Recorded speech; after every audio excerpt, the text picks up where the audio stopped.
একদিকে ঘড়ির কাঁটা ছুটছে, স্কোরবোর্ডের সমতা, আর গ্যালারিতে বাড়ছে উত্তেজনার পারদ।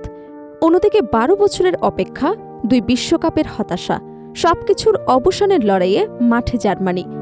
যখন মনে হচ্ছিল আবারও হয়তো স্বপ্ন ভেঙে যাবে, ঠিক তখনই নায়ক হয়ে আবির্ভূত হলেন ডেনিস উনথাপ। তার দুর্দান্ত জোড়া গোলে নাটকীয় জয় তুলে নিয়ে বিশ্বকাপের নকআউট পর্বে ফিরল 4 বারের বিশ্ব চ্যাম্পিয়ন জার্মানি। 12 বছরের অপেক্ষার অবসান ঘটিয়ে আবারও বিশ্বকাপের বড় মঞ্চে জায়গা করে নিয়েছে জার্মানি। রোববার আইভরি কোস্টের বিপক্ষে নাটকীয় 2-1 গোলের জয়ে রাউন্ড অফ 32 নিশ্চিত করেছে ইলোনিয়ান নাগলসম্যানের দল। ম্যাচের শুরুটা অবশ্য জার্মানদের জন্য সহজ ছিল না।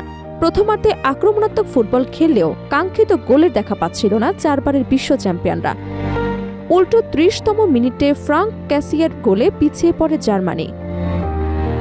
তবে দ্বিতীয়ার্ধে বদলে হিসেবে নেমে দলের ভাগ্য বদলে দেন ডেনিস উনথাপ। তার জোড়া গোলেই শেষ পর্যন্ত জয় নিশ্চিত হয় জার্মানদের। এই জয়ের ফলে 2 ম্যাচে 6 পয়েন্ট নিয়ে নকআউট পর্ব নিশ্চিত করেছে জার্মানি। তবে কুরাসাওদের বিপক্ষে 7-1 গোলের বড় জয়ের পর এবার আইভরি কোস্টের তরুণ ও গতিশীল দল তাদের কঠিন পরীক্ষার মুখে ফেলে দেয়। বিশ্বকাপের ইতিহাসে জার্মানি সবসময় অন্যতম সফল দল। 2018 সালের আগে কখনোই তারা বিশ্বকাপের গ্রুপ পর্ব থেকে বিদায় নেয়নি। সেমিফাইনালে ওঠার রেকর্ডেও একই তারা। 13 বার বিশ্বকাপের শেষ 4-এ জায়গা করে নিয়েছে জার্মানি। তবে রাশিয়া এবং কাতার বিশ্বকাপে টানা 2 বার গ্রুপ পর্ব থেকে বাদ পড়ে বড় ধাক্কা খেতে হয়েছিল তাদেরকে। 48 দলের নতুন ফরম্যাটের বিশ্বকাপে 32 দলের নকআউটে ওঠার সুযোগ থাকায় জার্মানির জন্য পথ কিছুটা সহজ হবার কথা ছিল। তারপরও টুর্নামেন্টের আগে দলটির সামনে ছিল নানা প্রশ্ন। নির্ভরযোগ্য স্ট্রাইকারের অভাব, জামাল মুসিয়ালা এবং ফ্লোরিয়ান ভির্টলের অনিয়মিত ফর্ম এবং গুরুত্বপূর্ণ খেলোয়াড়দের চোট এবং গোলরক্ষক সংকটে অভিজ্ঞ ম্যানুয়েল নয়ারকে আবার দলে ফেরানো, সব মিলিয়ে চাপ ছিল অনেক। ম্যাচের শুরু থেকেই আধিপত্য বিস্তার করে খেলতে থাকে জার্মানি। মাত্র 15 সেকেন্ডের মধ্যেই কাই হারভার্টস গোলের সুযোগ তৈরি করেন।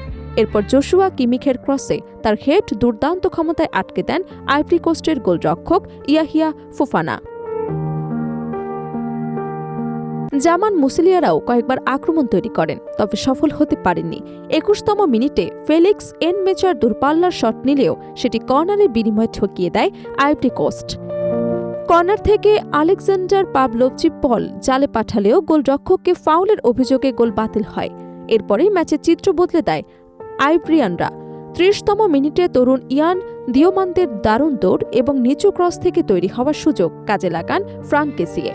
রিবাউন্ডে পাওয়া বলে শট দিয়ে জার্মান গোলরক্ষককে পরাস্ত করেন তিনি। গোল হজমের পর কিছুটা চাপে পড়ে জার্মানি। প্রথমার্ধের শেষ দিকে হারভার্টজের একটি গোলও বাতিল হয় মুসিয়ালা ফাউলের কারণে। ফলে 1-0 গোলে পিছিয়ে থেকে বিরতিতে যায় জার্মানরা।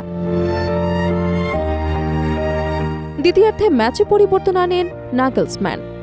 একসঙ্গে 3টি বদলি করে আক্রমণে গতি বাড়ানোর চেষ্টা করেন তিনি। সেই সিদ্ধান্তই শেষ পর্যন্ত ম্যাচের মোড় ঘুরিয়ে দেয়। 68তম মিনিটে নাদিয়াম আমিরের পাস থেকে বক্সের ভেতর দুর্দান্ত ভলিতে সমতা ফেরান বদলি ফরওয়ার্ড ডেনিস উনথাপ। এরপর জার্মানির আক্রমণের ধার আরও বেড়ে যায়। শেষ দিকে আইভরি কোস্টও পাল্টা আক্রমণে ভয় তৈরি করেছিল, কিন্তু যখন মনে হচ্ছিল ম্যাচ ড্রয়ের দিকে যাচ্ছে, তখনই যোগ করা সময়ের 4র্থ মিনিটে আবারও জ্বলে ওঠেন উনথাপ। বক্সের ভেতর থেকে তার শক্তিশালী শট জালে চড়ান।